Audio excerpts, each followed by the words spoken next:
to pause you, but we're starting to think about like what times what could equal 25a squared b, and we can see that we have a number times this expression that could equal this. Right? And then that might open us up to like, okay, right? Let's keep going. What about a? Could a be a factor? A is a factor if a times something equals 25a squared b plus 30ab. So the person that threw out 5, maybe we can throw out a. What would this have to be to make this? And now we're starting to get the idea, right?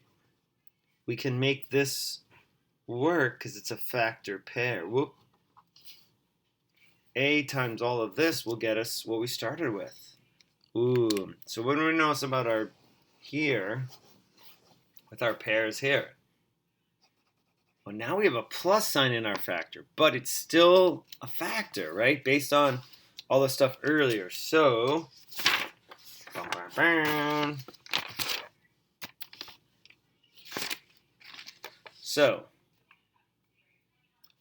to understand a little bit more deeply, we're going to go backwards. Okay? Let's use a distributive property here. 5 times all of this, what do we get? Well, Mr. Moran, that's the factor pair we saw earlier. Oops, sorry. Right? We saw this earlier. So 5 times this gets us our answer that we were trying to factor, right? Find factors of. Oh. So what is factoring, right? And then even if we go to the next one, what about 5ab times 5a plus 6? What do we get when we distribute that? Well, we get 25a squared b plus 30ab. Oh, so we're finding factors and its pair, factors and its pair, right?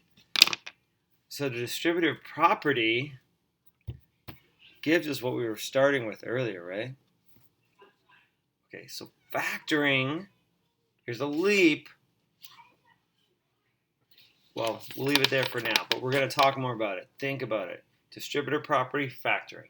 Distributive property, factoring. Distributive, factoring. Distributing, factoring. Distributing, factoring. Okay. I'm not going to say it. Maybe we can actually. All right. So, what is a factor of this binomial? Well, I think we figured it out, right? It's something times something else equals this. Okay. But when we're asked to when we're told to factor this binomial, what we're really trying to do is not any factor. We want to find the GCF and its pair, its factor pair. Okay, so what is the factor of this binomial? When we're asked to factor, we're going to think about finding the GCF and its pair. And guess what? It's right here. We did it already. The GCF of 25a squared b plus 30ab is 5ab, and its pair is 5a plus 6. So our goal today is trying to factor expressions that have plus or minus in it.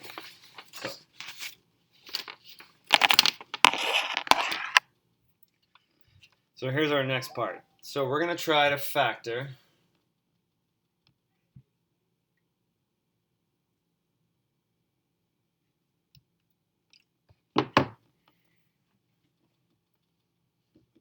this expression that has addition and subtraction. So again, we're going to try to, our steps are to first find the GCF of the terms.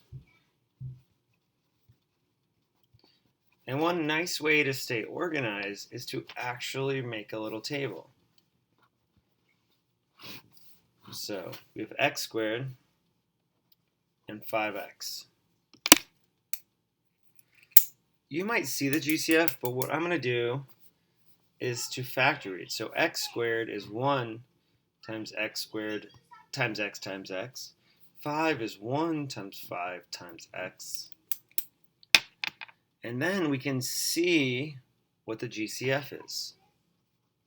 So what do they have in common? Well, they have a 1 and an x. So your GCF is 1x or just x. Okay, so that's the factor pair. That's your GCF. Now we need to figure out x times what will get us this. And here's awesome. Are you ready? Once you circle and cross out the GCF from each, we'll take a look. What's left from x squared? X. Bring down our plus sign. What's left from 5x? Well, it's just 5. And there we go. We factored that expression. We found the GCF.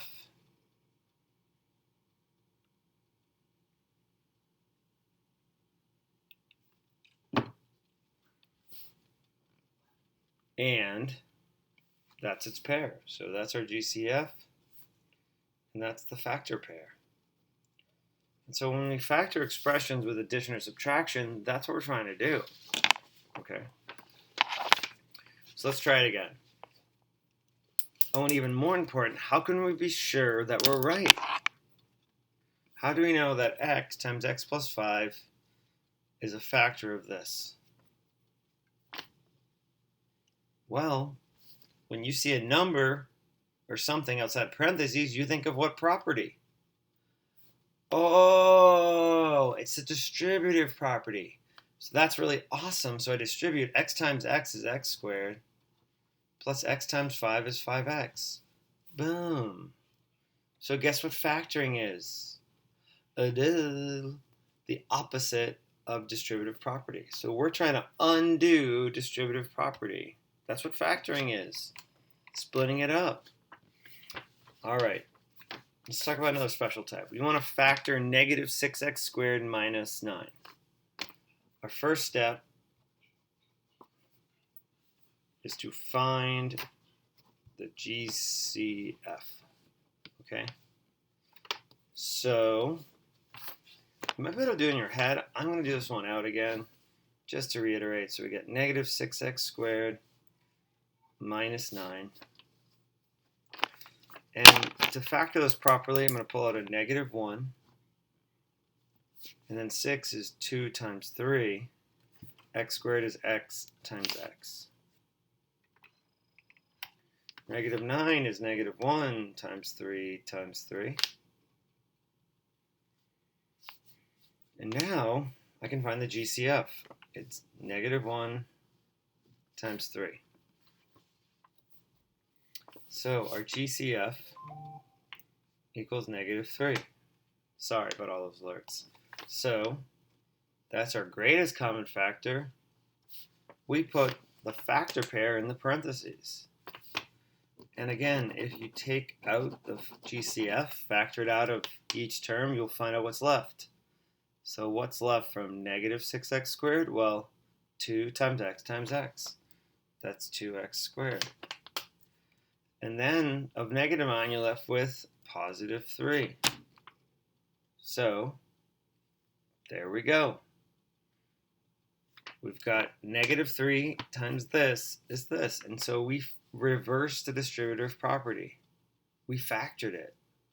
And that's the idea of factoring. Break it into what times what equals that, and that's factoring. Okay, one more here before you set you off to practice. Okay.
Okay, well, Mr. Moran, how do I factor when it's 3 terms, right?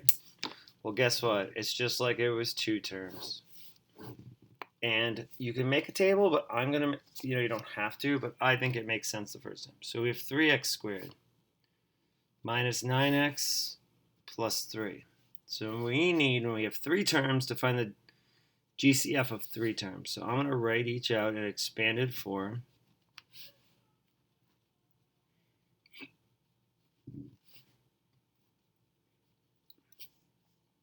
Okay.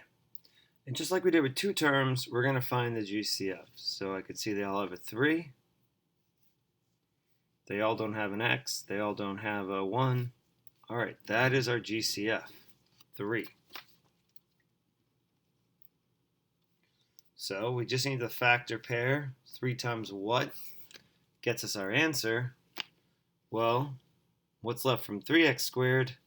1 times x times x. So we have left with x squared, or 1x squared. Negative 1 times 3 times x is negative 3x. And then we're left with a 1, so plus 1. Cool. So we found the GCF. We found the pair that goes with it. How can we be sure we're right? You got it. We're going to distribute. If you need to. You can do it in your head. 3 times x squared, 3x squared. 3 times negative 3x, negative 9x. 3 times 1, 3. So we did it. So today's classwork is you kind of practicing this. Find the GCF, put it outside, find the pair. And maybe you start looking for strategies, right? 15a and 5a squared. The GCF of the numbers is 5. They both have an a. So that's your GCF. And now you write down the factors that left. Well, what's left from 15a? If you take a factor of 5a, well, that would be 3. Because 3 times 5a is 15a. Minus. Well, if you take a 5a from here, from 5a times a, you're still left with an a. Boom. We can check our answers using distributive property. Okay, so keep going. Use the methods we just showed. Maybe rewind and watch it again. But that is the end of this lesson.